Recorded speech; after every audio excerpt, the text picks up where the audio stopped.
Eh, tumakbo ko palabas. Nangyayari ng tulong. Tapos, nahabol na ako. Totoo. Mamaya na muna kasi ang gulong siya. Mamaya na pag ikaw na yung magkikwento. Nahabol niya ako. Kulay pula mata. Ano siya, si Queen. Ano? Si Queen, bakit nakita ang anong nakita mo sa kanya? Pagpula lang mata, si Queen na? Malay mo, pagod lang sa trabaho. Kaya kulang sa tulog. Kulang sa tulog. Malay mo, kulang nga lang sa tulog. Hindi si Queen yun. Kaya mapula yung mata kasi puyat siya. Diba? Adik. Si Queen. Ano ba yung tsura na si Queen? Sa Cebu pala, nakatira kami. Purong palay, tas puno. Gabi na yun, lumabas ako na. May nakita ko parang kulay pula. Kulay na ano?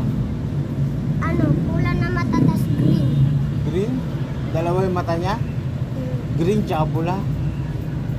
Nakatakot talaga yun. Green tsaka pula, baka ano na yun. Demonyo na yun kasi kulay pula tsaka green eh. Tumakbo nga ako pauwi nun sa bahay na yun, sa Cebu. Cebu? Bakit taga Cebu ba kayo dati?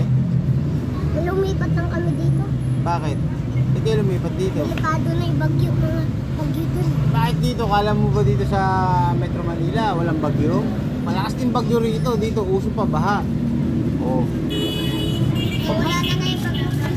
Kaya nga. Mas malala dun bagyo dun sa may Cebu. Bakit? Lagpas tao dun yung mga bahay. Dito rin. Subo. Tas may dagat na. Villarreal yung Villarreal binabaha yun eh. Yung lugar nyo may ilog doon, di ba? Pinapasok ng baharin yung kala mo ba? Sa may Ignacio, doon yung binalagpas tao. Doon sa inyo hindi? Hindi. Kasi mataas yung namin. Yung bahay nyo? May hagdanan. Kayo ng bahay yun, sa inyo? Hindi.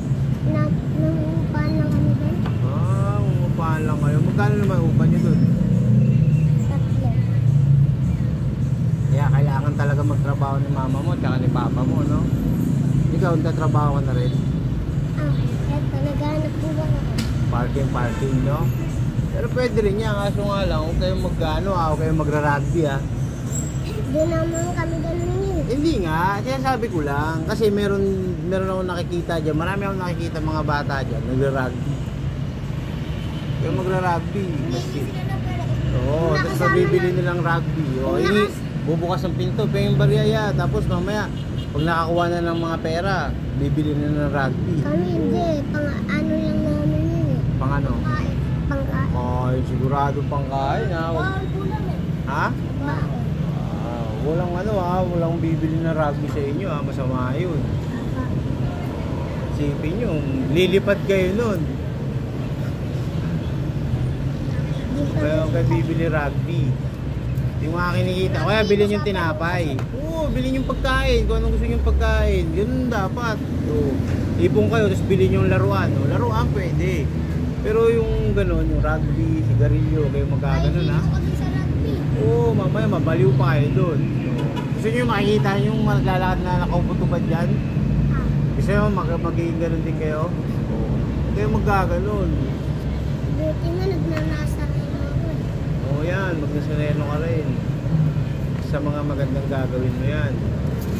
Paano ko pang nasa rin ito? Minsan, dito ko nagsusuka ka ng dalawa eh. Huwag kayong magnanakaw ha. Tatandaan nyo, pwede manghingi, huwag magnanakaw ha.